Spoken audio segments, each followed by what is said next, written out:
How's it going, everyone? This is Cause Agent Coda speaking, and welcome to the next 5-minute review, more or less, of a game called Lizard. Lizard was released February 6, 2018, so about a year ago. Developer and publisher is Brad Smith. That just so happens to also be the guy's name that made the game, which is kind of funny. I never even noticed that till just now. So basically, this game is an adventure game. It's also a NES homebrew game. So basically, if you buy Lizard on Steam, you will also get a NES ROM that you could use for an emulator in order to play the game.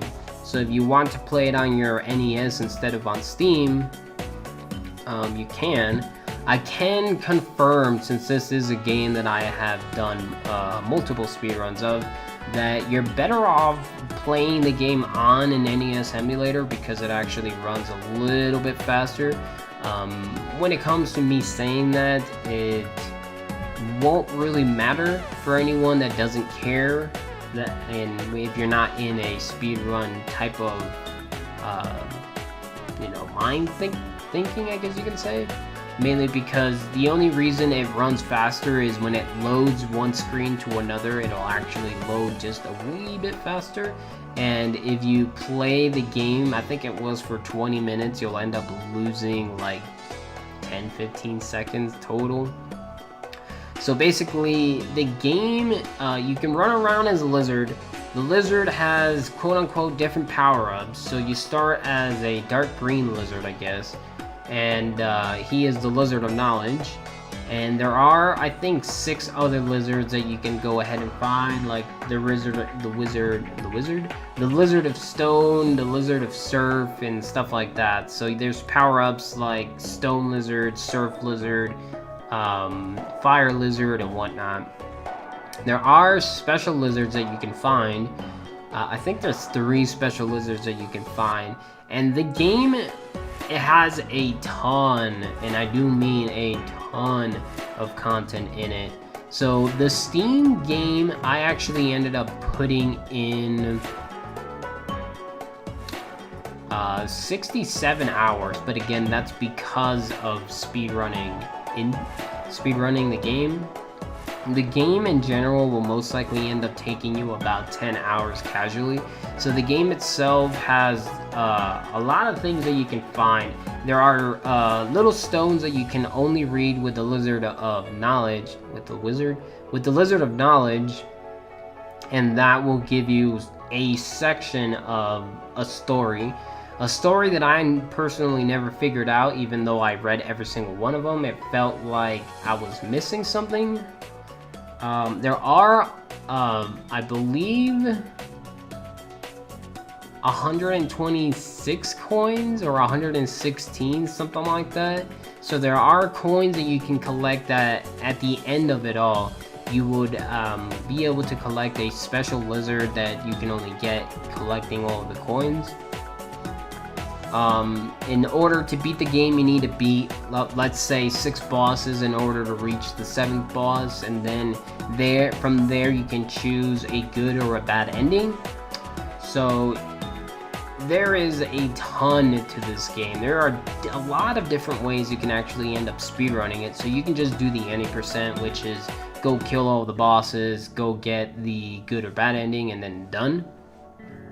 You could also there is a jump counter that the game gives you at the very end once you finish it. So what I actually ended up doing is I tried beating the game with as minimum jumps as I possibly can. And on top of that, there is a code that the game itself has where you have to input right, up, down, down, and you can switch lizards without actually going to the location of where the lizard is located. So basically, if you start with the Lizard of Knowledge, you can actually just input the code and you would automatically switch to the next lizard. So even though every lizard has its own place in the game, you can just do the inputs yourself and boom, you now have that lizard. So not only can you play the game with any percent where you just go and kill every single boss, and obviously finding the lizards where they're needed, because you need some of the lizards in order to kill some of the bosses.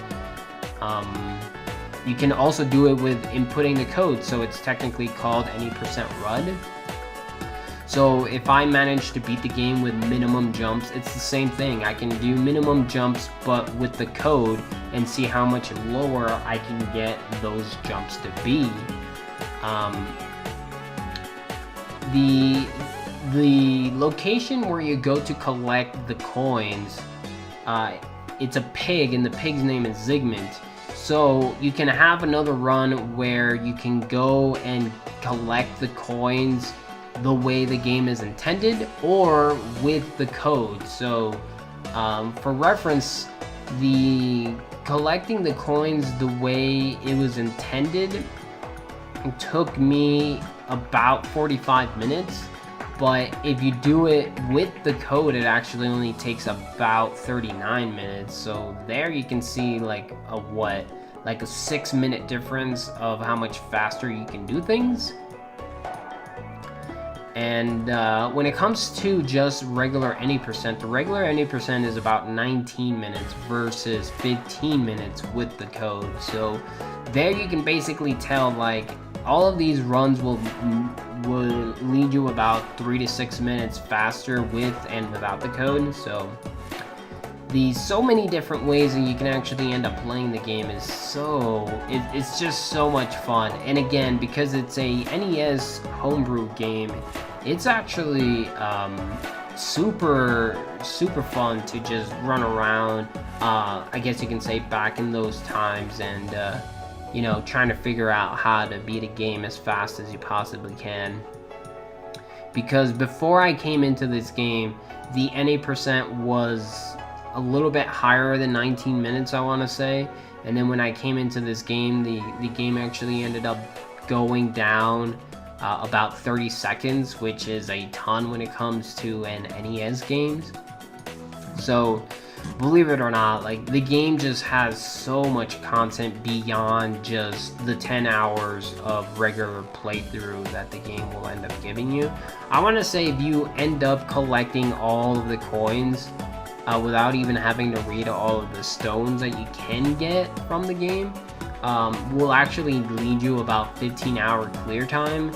And the only reason I say that is when I was doing my first playthrough, I was definitely collecting all of the coins that I could find, and then I accidentally ended up deleting my save file and having to start back from the beginning. So, and by then I had already put in like 7 hours, so I just said pretty much screw it, and just fought all of the bosses once I had ended up deleting my file and collecting the coins later. So yeah, I would have said that playthrough in itself would have taken me, again, less than 10 hours. And if you end up collecting all of the coins, it would definitely be less than 15. But about 15 hours for an NES game for me would be a ton. Like, this is definitely a game that I would recommend for anyone that enjoys playing retro games in general. And not only that, but Brad Smith has actually ended up releasing a lizard randomizer. So what the randomizer would end up doing is it would randomize the locations of the lizard costumes that you can get, or the lizard power-ups that you can get. So instead of going to set location where, let's say there's a specific spot where the fire lizard would be located, instead of fire lizard being there, it would be someone else, which is pretty awesome. It also randomizes the door spawns. So if you enter a door, instead of spawning in the spot where you're supposed to be, it'll be an entirely different location. And it randomizes bosses. So instead of, let's say, one of the bosses being in the mountains, it would actually be a boss that would be underwater, which is super awesome. I myself have not tried the lizard randomizer, just because at the point of recording this video, I've just been super busy doing other things, hence this video. But I mean, again, if you've played, I've played well over 100 hours of this game, because again, this game in general, I have 67 hours on the Steam version, but I actually ended up doing so much speedruns that it most likely ended up me having like over 200 hours on the NES ROM plus the 67 on Steam. That being able to randomize all of those different things, door spawns, bosses, and lizard costumes, that I can guarantee this game will never get tiring, unless of course you have a set time and you manage to beat that set time like I have. Other than that, this game is definitely amazing. It is only worth, I believe, only $10. For me, it's set to pesos, so I have no idea what the pesos thing is. And like I said, if you enjoy running around collecting stuff and playing it back in the retro theme, you would definitely enjoy this game. So regardless of how much this game is worth, you'll definitely get your money's worth. And the game has also been on discounts about once or twice, so the game will definitely go on discount eventually if you don't want to pay the $10 that the game is offering. But again, any amount of money that you end up paying for this game, you'll end up having fun. A casual, at least 10 hours. So if you find a 10-hour game to be fun, you know, there is that. So I definitely recommend this game a whole lot. With that, I don't have much more to say. I'm not sure if I mentioned, but the music in this game is fantastic. I think the only song that I did not like was trying to get to the location of the cat boss. I don't know what his name is, but there's a location where you enter called The Void, and the song in that entire section I'm just not a fan of, but everything else is amazing. But with that, I am now definitely done.